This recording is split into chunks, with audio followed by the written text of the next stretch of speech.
bring him to my mother's house once or twice while he was recuperating, and we would have him, but it was hard because he couldn't walk steps, so he couldn't come too often. Mm-hmm.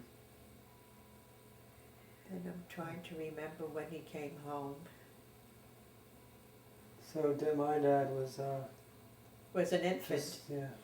And one time my brother, who was in the Coast Guard, had leave, and he came home. And he says, you know what? He says, I'm going to bring Elliot to see his father in the hospital.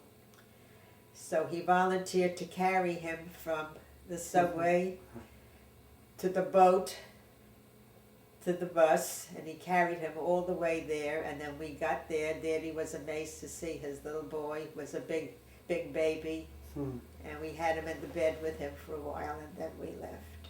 Mm-hmm. And I'm trying to remember when Daddy was released. I can't remember when he came home. But it wasn't very long. Yes, but he couldn't walk our steps where we lived. It was a hardship for him.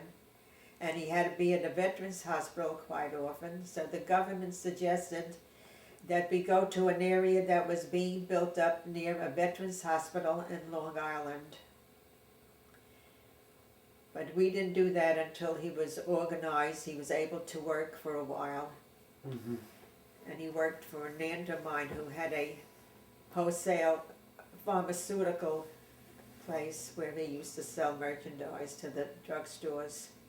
Mm-hmm. And then we went out to Long Island. Well, he had the Long Island Territory was part of his business route, and he found an area that he liked, and they were building new homes, and he saw the model home one day, and then he took us out to see it. And when I saw it, I fell in love with it, and we left a $25 deposit to have one of their homes built for us. And this was in Wantagh. That was in Wantagh. And he would go, whenever he was out in Wantagh on business, he would go to check to see how the houses were being built. How was he getting around to do all this? He was able to walk with a When lot he would of... take the trolleys or No, he drove?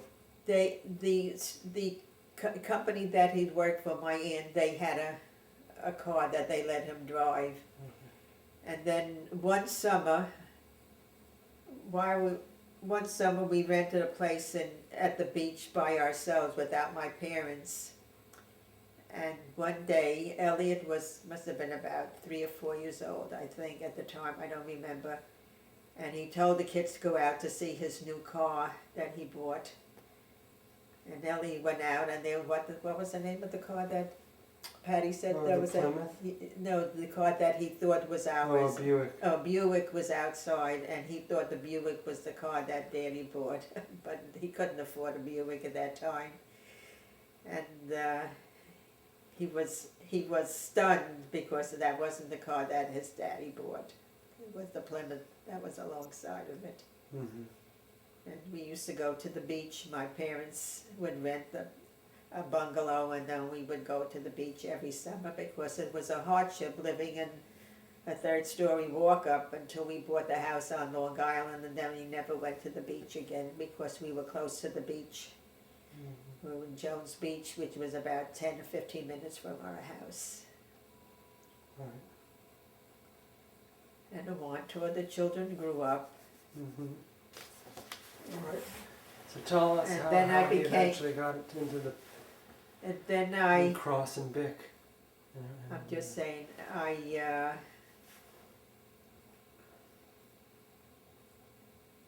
when we lived in Brooklyn, and he started to work in these different pharmaceutical stores that he used to sell to, he became friendly with these big company salesmen, and they encouraged him to sell their merchandise, like the Cross pens and the Bic pens and markers and things like that. I don't remember the names of the merchandise, but he did very well.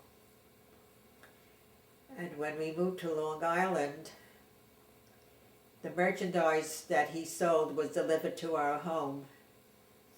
And then at night after he got the orders from his different stores, he would fill out the orders from the garage and then load it in his car. And he would deliver it the next day. And I would take care of the telephone calls that came in for the orders. I would take the orders from these different stores that needed merchandise, and then when he came home at night, he would fill them out.